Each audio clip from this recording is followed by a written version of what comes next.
Malawi Brief. Times TV itupasira nkhani madzulo za lero pa 18 March 2026.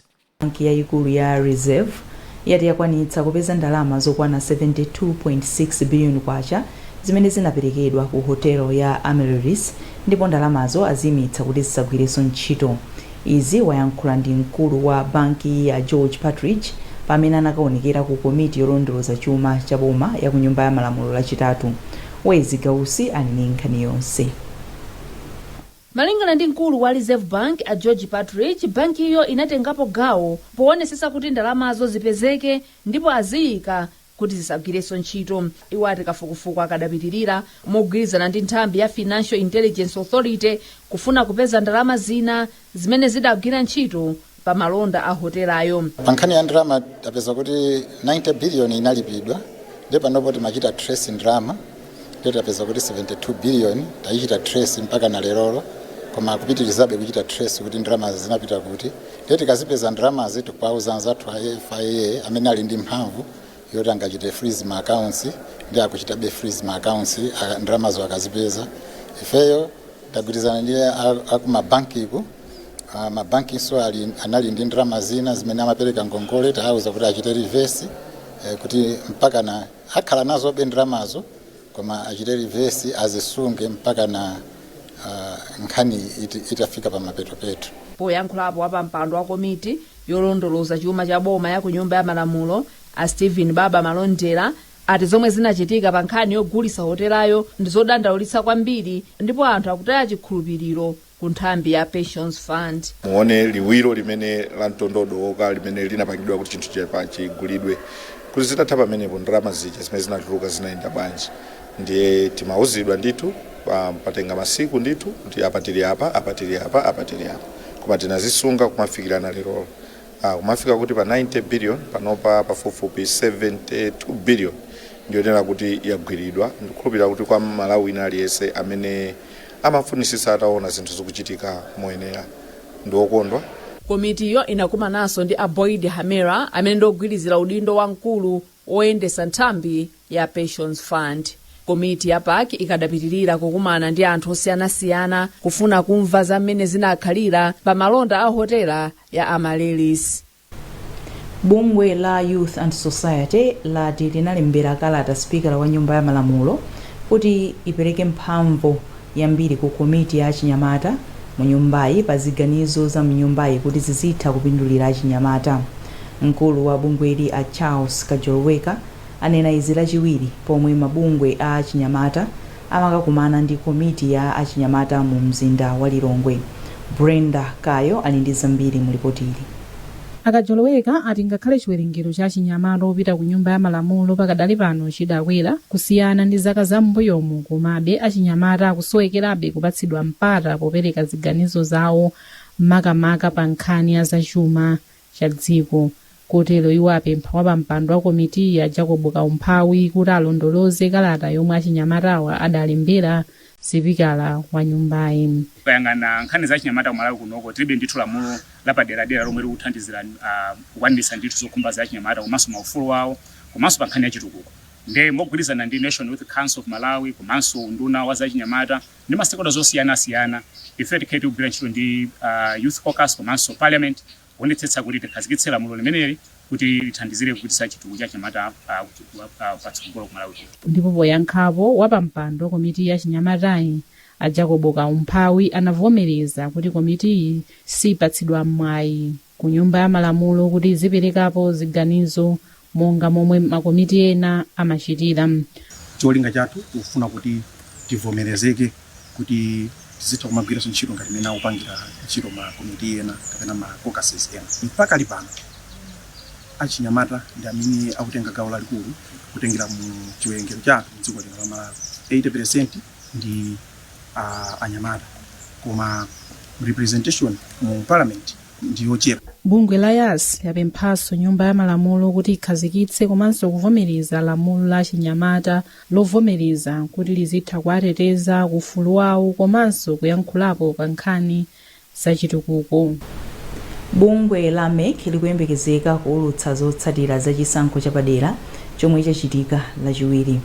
Chisankho cha aphungu a nyumba ya malamulo chachitika m'madera anayi omwe ndi kumadzulo kwa boma la Blantyre, Kudedza, Mtakataka, Kunkhotakota, Luwalazi komanso dera lapakati m'boma la Rumphi, komwe chisankho cha makhansala chachitika m'madera asanu ndi anayi. Pakadali pano zotsatira zosatsimikizika zikuonetsa kuti kumadzulo kwa boma la Blantyre amavotogulu oyima paokha apambana ndi mavoti 5,125, ndipo Kunkhotakota, Luwalazi athokozere lunji a chipani cha DPP akuonetsa kuti apambana ndi mavoti 4,742, ndipo Kudedza, Mtakataka a Patrick Pandawe a MCP apambana ndi mavoti 7,080, ndipo zotsatira zosatsimikizika zakudera lapakati pa boma la Rumphi zikuonetsa kuti a Matthews Mtumbuka a chipani cha UTM ndi omwe apambana. Feston Malekezo akutipatsa chithunzithunzi. Chipani cha DPP chinayimisa Moya Walita Nkandawire, ndipo chipani cha Ford omwe amachiyimirira ndi Apo Nyirenda. Ena amene amayimirira pa mpandowu ndi Macdowell Chidumba Nkandawire omwe amayimira chipani cha MCP komanso mayi Lise Kamwendo omwe amayima paokha. Anthu okwana 25,880 ndi amene analembesa, ndipo anthu okwana 14,510 ndi amene aponya voti. Dera la phunguli linakhala opanda aphungu kamba kuti mtsogoleri wa dziko lino anasankha yemwe anali phungu wa dera ali Enoch Chihana kukhala wachiwiri wawo wina. Malinga ndi zotsatira zosatsimikizika, Antumbuka apeza mavoti okwana 6,395, ndipo Amoya Nkandawire a chipani cha DPP akhala achiwiri ndipo apeza mavoti okwana 5,378, ndipo Anyirenda a chipani cha Ford apeza mavoti okwana 2,461. Akamwendo akhala achinayi ndi mavoti 113, ndipo Achidumba Nkandawire apeza mavoti okwana 112. Malinga ndi mkulu wophunzitsa wanthu ku bungwe la NICE ku Rumphi Albert Ntonga ati chisankhochi chinali chabata ndi mtendere. Iwo apempha ovota komanso amene amayimirira pa mpandowu kuti avomereze zotsatira za chisankhochi ponena kuti ichi ndi chisankho chimene anthu adera ali asankha. Kukalonga dera la kansala la Iyembe a Adrian Masimba chipani cha DPP ndi amene akutsogola ndi mavoti okwana 2,243, ndipo Wathumbiku Kaonga akhala achiwiri ndi mavoti okwana 1,458, ndipo a King Ephraim Mvula a chipani cha MCP ndi amene akhala achitatu ndi mavoti okwana 453. Kumzuzu kulera kansala la Luwinga a Clavel Dapalapa Mhango a chipani cha Udya Zake alibe mulandu ndi amene atsogola ndi mavoti okwana 1,119, pomwe a Thomas Kaunda a chipani cha DPP apeza mavoti okwana 586. Awanangwa kumwenda oyima paokha apeza mavoti 238, ndipo a Arthur Mkumbwa a MCP apeza mavoti okwana 216. Bungwe la Malawi Electoral Commission alikhale kulengeza posachedwa apa zotsatira zotsimikizika. Unduna wa maboma ang'ono ndi chitukuko cha kumidzi wati kutsatira malangizo ochokera ku bungwe la Muslim Association of Malawi, mapemphero a Eid al-Fitr osonyeza kutha kwa mwezi wopatulika wa Ramadan achitika lachisanu pa 20 Marichi kapena loweruka pa 21 Marichi kutengera ndi kuoneka kwa mwezi watsopano. Mukalata yomwe yatulutsidwa pa 18 March ndipo yasanidwa ndi mlembi wa kunduna wa Moses Owen Chimphepo, chuti ya Eid ichitika lachisanu pa 20 March kapena lolemba pa 23 March. Kupitirira ndi nkhanizi, anthu awiri afa ndipo ena omwe chiwerengero chawo sichikudziwika agwidwa njakata kamba ka ngozi ya madzi osefukira m'boma la Chikwawa. Mkulu owona za ngozi zogwa mwadzidzidzi m'bomali a Charity Machika atsimikiza izi poyankhula ndi Times mmawa wa lero. Izi zikudza kutsatira mvula yamphamvu yomwe yakhala ikugwa m'bomali kuyambira kumayambiriro a sabata ino. Zambiri mulipoti ili la Emmanuel Chilemba kumalomwe wawerenga Chisomo Chihana. Poyankhula ndi Times, Amachika ati madera omwe akhudzidwa kwambiri ndi monga a mfumu yayikulu Ngabu, Lundu, Ngowe komanso Chiputula. Iwo achenjeza anthu omwe amakhala m'madera omwe ali pa chiopsezo cha madzi osefukira kuti asamukire m'madera akumtunda. Amachika anapitiriza kulimbikitsa anthu kuti azitsatira ulosi wa nyengo ngati mbali imodzi yakapewedwe ka ngozi zogwa mwadzidzidzi. madera okhudzidwa omwe Times inayendera mbomali apeza kuti zipupa za nyumba zina zagwa komanso m'minda yambiri mbewu zawonongeka, ndipo dera la mfumu yayikulu Chapananga ndi lomwe lakhudzidwa kwambiri kumbali ya mayendedwe. Pakadali pano nthambi yoona za nyengo mdziko muno ikupitiriza kulimbikitsa anthu kuti azitsatira ulosi wa nyengo pamene mvula yamphamvu ikupitirira kugwa m'madera ambiri. Maboma ena omwe akhudzidwa kwambiri ndi monga Zomba, Machinga, Salima, Neno komanso Mwanza. Nkhani zokhuza luso la makono komanso njira zakuthekera kogwirira ntchito limodzi ndizo zinamanga nthenje pomwe kazembe wa dziko la Japan ku Malawi anayendera ofisi ya Times Group mu mzinda wa Blantyre. Zambiri mulipoti la Florence Mwale. Pamene amayendera ofesizi lachitatu, kazembeyu Naito Yasushi anati ali ndi malingaliro oti alimbikitse ubale wa dziko lake ndi dziko lino mu zaka zimene atakhale pa mpandowu. Muzokambirana zake ndi mkulu wa The Times Group Leonard Chikadya, Naito anati ngakhale ubalewu ulipo ndi kale pali kuthekera kuti ulimbikitsidwe kudzera mu ntchito zina zowonjezera. Naito anati pali mwayi wogwirira ntchito limodzi kumbali ya zamalonda popereka danga kwa nzika za ku Japan zomwe zingafune kutenga nawo mbali pa ntchito zopititsa patsogolo chuma cha dziko la Malawi. Muzokambiranazi Achikadya anafotokozaponso za momwe kampani ya The Times Group ikuchitira pomwe kukhazikitsa njira zamakono pakagwiridwe ka ntchito za kampaniyi.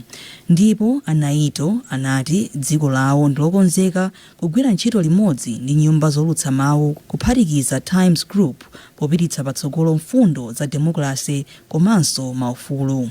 Anatinso ndiokonzeka kulimbikitsa kagwiridwe ka ntchito kamakono. Kupatula kukamba za mgwirizano wa dziko la Malawi ndi Japan, mkumanowu unakhudzanso ntchito zomwe dziko la Japan ikugwira kudzera mu bungwe la Japan International Cooperation Agency JICA. Malinga ndi Naito, dziko la Malawi ndi dziko lokhalo limene limalandira anthu ochuluka odzipereka kudzagwira ntchito kuposa maiko ena onse amene JICA imagwirako ntchito, pomwe anthu 2000 amabwera kudzagwira ntchito kuno ku Malawi.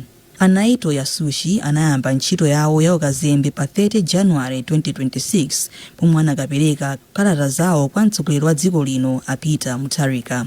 Iwo analowa m'malo mwa kazembe wakale Yoichi Oya. Andiraninso kupitirira ni nkhanizi mulipoti lathu lapadera. Thomas Kachere akubweretsa poyera mavuto omwe anthu ena akukumana nawo pogwira ntchito opanda zozitetezera zomwe zikumayika miyoyo yawo pa chiopsezo. Lipoti ili likudza pamene unduna wa za ntchito uli mkati moonikiranso malamulo okhuza ntchito. Amalawi omwe amadziwika ndi mtendere komanso kulimbika pa ntchito akukumana ndi mavuto osiyanasiyana. Ngakhale kuti amadziwika ndi mbiri yabwino, ambiri akukumana ndi mavuto pamene akugwira ntchito zawo, ena opanda zipangizo zozitetezera.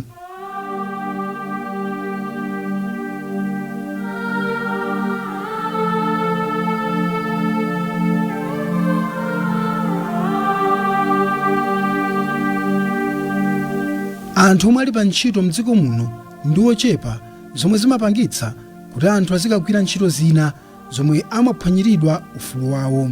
Nawo olemba ntchito amatengera mwayi wakusowa kwa ntchito pomazunza anthu podziwa kuti alibe mtengo wogwira.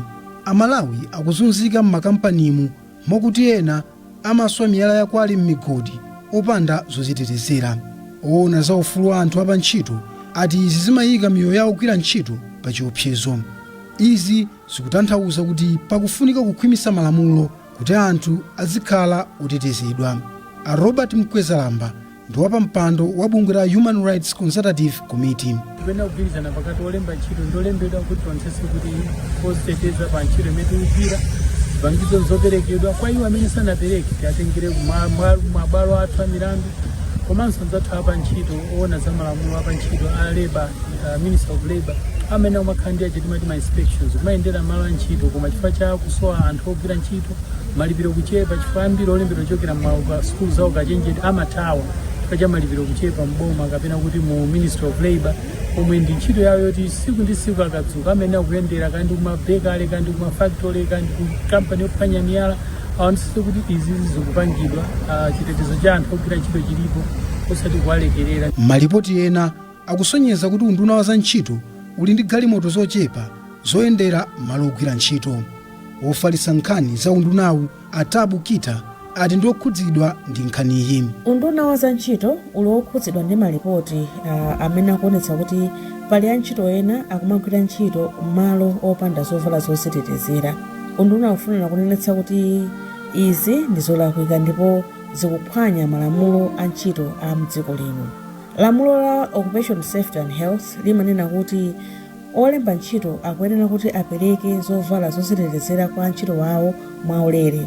Izi ziperekedwe pamene ntchitoyo ili kudzetsa chiopsezo pa thupi lawo komanso pa moyo wawo. Undunawu ufuna kuchenjeza olemba ntchito wina aliyense kuti lamulo ligwira ntchito kwa wina aliyense amene akulola antchito awo kuti azigwira ntchito mopanda zovala zozitetezera.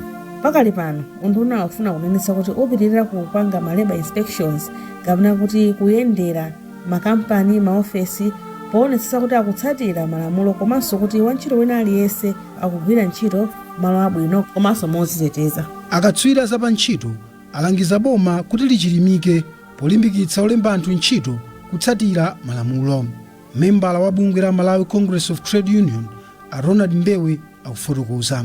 Zithandiza chifukwa choti ndi malamulo anthu ogwira ntchito akhala alipo pa nthawi yayitali, so nthawi inoyo ndiyoyenera kuti tipange review, tiyaonenso malamulo, tiyang'ane malo mwina amene mumakhala kuti sizikuyenda bwino.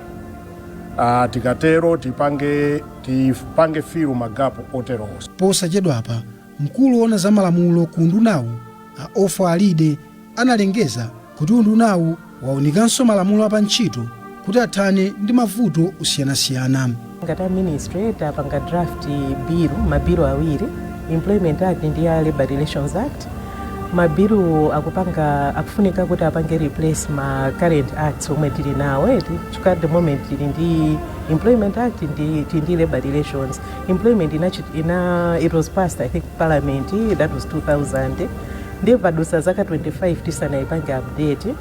Pachitika zinthu zambiri, like for example we're talking of zinthu zokhuzana ndi the cyber world zomwe nthawi imene tinkapanga 2000 sitinaziganizire, but so pano they are part of us, so timafuna tipange include ndi kupanga incorporate such issues. Apa zikuoneka kuti dziko lino likusalira mbuyo pofuna kukwaniritsa mfundo ya chitukuko ya bungwe la United Nations ya namba 8 yomwe imalimbikitsa maiko kuti azoonetsetsa kuti anthu akugwira ntchito motetezeka. Pamene Amalawi akupitirira kuchilimika pogwira ntchito, ndikofunika kuteteza ufulu wa kugwira ntchitowa. Banki ya National yathandiza bungwe la SKC Foundation ndi ndalama zokwana 20 million kwacha kuti zithandizire mpikisano wa chikumbutso cha yemwe anali wachiwiri kwa mtsogoleri wa dziko lino Saulos Chilima potolera ndalama zoti zithandizire ku nkhani za umoyo. Polandira thandizoli Sean Chilima ati thandizoli likufuna kuthandiza anthu okhala ku midzi kuti asamayende mtunda wautali polandira thandizo. Iwo akufotokoza zambiri kwa mtolankhani wathu Brenda Kayo. Anali abambo okonda dziko lawo kwambiri, ndi zomwe amachita kuti zikhale zabwino kwambiri komanso kuti anthu aziziona nthawi. Ndi ife ku SKC Foundation tikufuna kuti tizipitiriza ntchito imene anayamba iwo ali muno. Ndipo Maureen Kwembere ndi mmodzi wa akuluakulu ku bankiyi. Ifeyo tikuona kuti zimenezi zitithandiza kwambiri chifukwa choti tikakhala part of anthu amene akakhale kumene kupanga celebrate the life of Saulos Chilima, chifukwa iwo anali partner wathu wamphamvu ku National Bank, and we hope kuti zonse zimene tikupanga zitipitirira kuthandiza kudzera mu SKC Foundation. Nkhani zathu ndi zomwezi.